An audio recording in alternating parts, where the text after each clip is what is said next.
Patricio Donoso, asambleísta nacional por Creo, nos acompaña. Bienvenido y muchísimas gracias por estar con nosotros. Revisemos brevemente algunos de los artículos del proyecto de ley de comunicación para conocer su opinión, si le parece.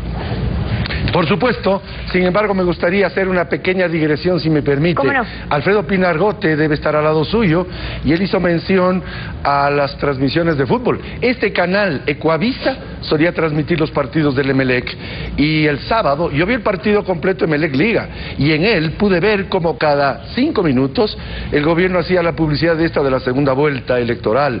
Antes hacía la publicidad, hace pocas semanas, de Presidencia de la República informa el tiempo de juego.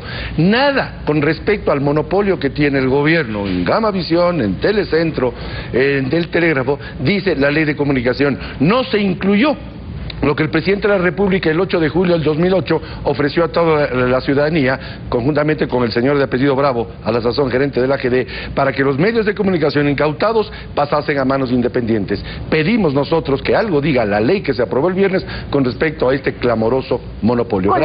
Con ese artículo ahora vamos al siguiente, que se refiere al 55 y es el que crea una superintendencia de la información y comunicación y lo describe como un organismo técnico de vigilancia, auditoría, intervención y control y con capacidad sancionatoria, y añade que el superintendente será nombrado de una terna que envíe el presidente de la República.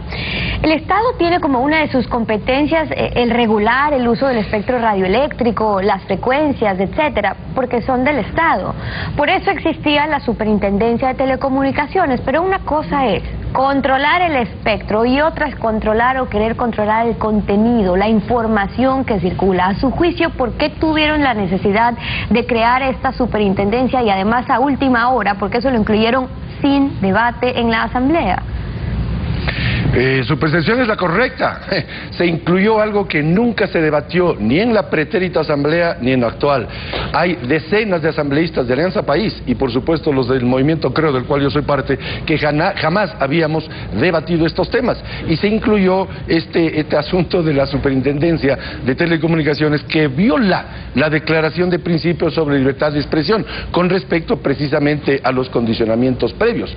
Pero más allá del artículo 55 que usted ha dado lectura, déjeme añadirle el artículo 56, uno más allá, que dice que esta superintendencia podrá aplicar las sanciones establecidas en la norma reguladora que se emita para el efecto, es decir, carta blanca para sancionar como le parezca a un delegado del presidente de la República. Más allá de que es inconstitucional el haber puesto en el proyecto de ley y en la aprobación del viernes temas no tratados, más allá de eso, esto viola todos los principios y le torna a la ley en inconstitucional. Además, incluyeron el linchamiento mediático que nunca fue tratado. Vamos a ir eso más adelante, pero todo esto tiene relación, es decir, el crear esta superintendencia que pueda intervenir y controlar va ligado también al concepto que tienen, digo, desde el oficialismo de la comunicación, cuando en el artículo 71 establecen que la información es un derecho constitucional y un bien público, y la comunicación social que se realiza a través de los medios de comunicación es un servicio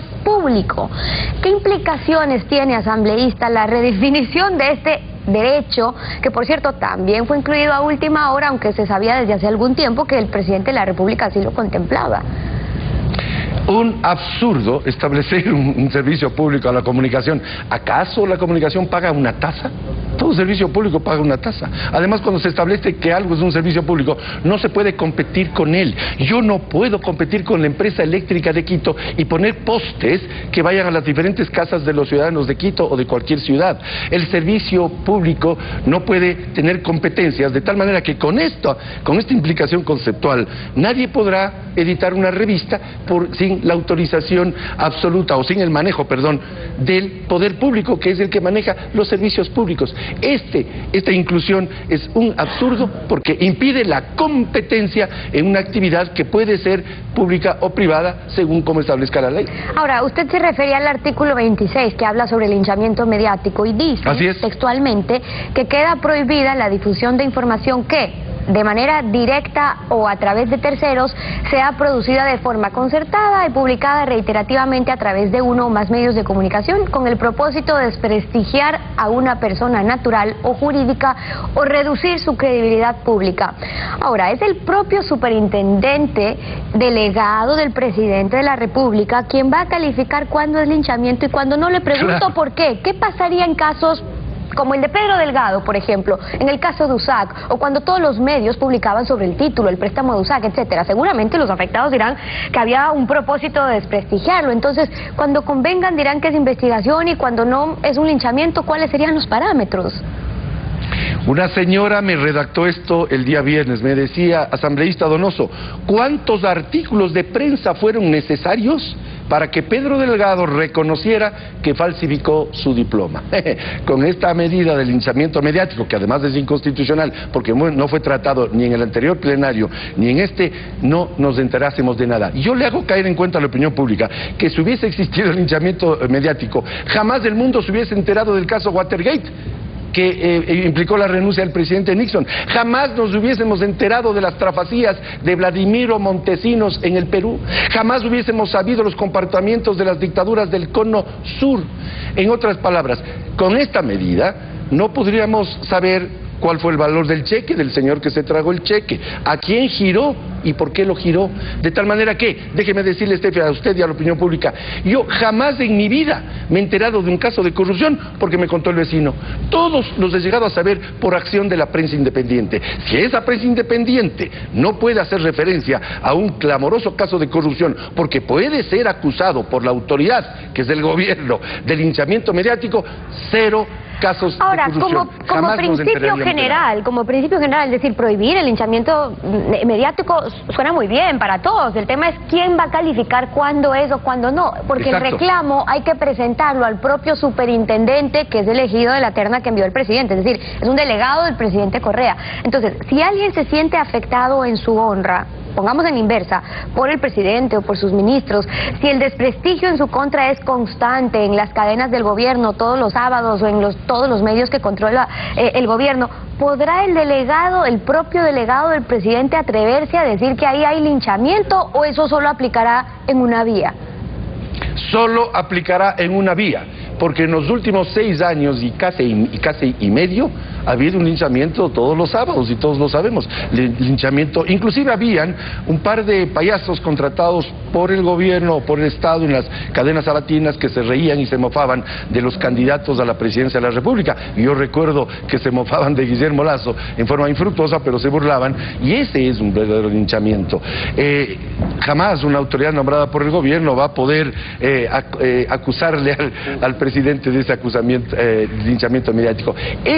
Esta palabra linchamiento mediático solo faltó que lo pongan mordaza. Ahí está la verdadera mordaza. No habrá un medio de comunicación que quiera seguir subsistiendo que emita 3 o 4 consecutivas noticias con respecto al caso de USAC, o al caso Pedro Delgado, o al caso Ambulancias, o al caso Tragacheques. En otras palabras, esta es, además de ser inconstitucional, la acción del gobierno para callar a la prensa libre. La ley de minería también fue aprobada la semana pasada, y dentro de sus cambios eliminó, por ejemplo, estos actos administrativos, los 10 permisos, digamos, que se requería antes de realizar una actividad minera. Ustedes se apoyaron ese cambio porque creen que elimina tanto trámite, pero ¿era necesario cuando la ley vigente de modernización del Estado, en su artículo 28, dice que todo reclamo, solicitud o pedido a una autoridad pública deberá ser resuelta en un término no mayor a 15 días, y luego incluso dice, en todos los casos vencido el respectivo término se entenderá por el silencio administrativo que la solicitud o pedido ha sido aprobada? Entonces, ¿no era más bien cuestión de cumplir la ley en vez de eliminar completamente todos estos permisos para saber que no había afectación en todas esas áreas? Por supuesto, el silencio administrativo ya constaba en la ley, se la puso en la ley de minería para dorar un poquito la píldora, a fin de que se dé aquello de poder otorgar concesiones mineras a empresas estatales extranjeras, siendo absolutamente injusto con empresas privadas y empresas ecuatorianas. ¿Por qué no puede participar una empresa privada ecuatoriana en una licitación minera? Simplemente se puso esto para poder dar a dedo concesiones de empresas extranjeras. Pero ustedes carácter apoyaron el estatal. tema de que se elimine tanto trámite, o así lo consideraban en un principio.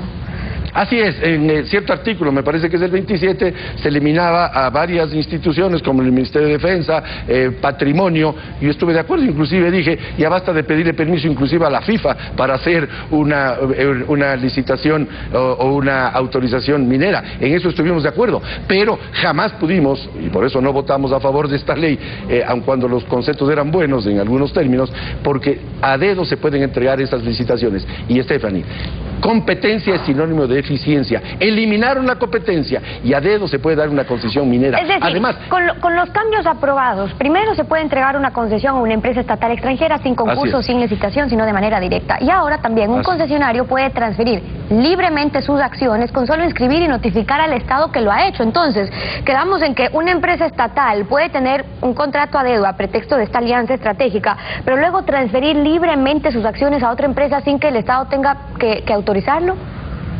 doble barbaridad, doble barbaridad.